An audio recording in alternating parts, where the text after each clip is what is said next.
கடையை கேட்டுவோம். சோறுல என் பங்குல தர மாட்டேன். தாங்கலாம்ல கொஞ்சம். தர முடியாது. நல்ல வருவேன். சோறு நாங்க பொங்குதான் கஷ்டப்பட்டு. யான்ட்ட மட்டும் நல்லா 5 ரூபாய் தாடே. என்னைக்கு நல்லா சோறு பொங்குதம்ல. கொஞ்சம் ஹெல்ப் செஞ்சாதான் தருவாங்க. நான் ஹெல்ப் செய்தோம்லாங்க. எங்க வேறம்ல அள்ளி போட்டுருக்கேன். அருவா வச்சு வெட்டி வெட்டி போட்டுருக்கு. எதுல இருந்து யான்ட்ட மட்டும் இந்த வாசில திங்கார நெருமா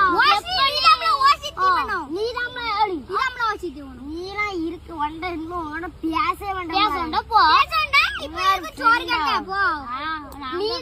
நான் மட்டும் உங்க தரம்ல தாங்கலாங்க நீலாம் ஒரு அண்ணன்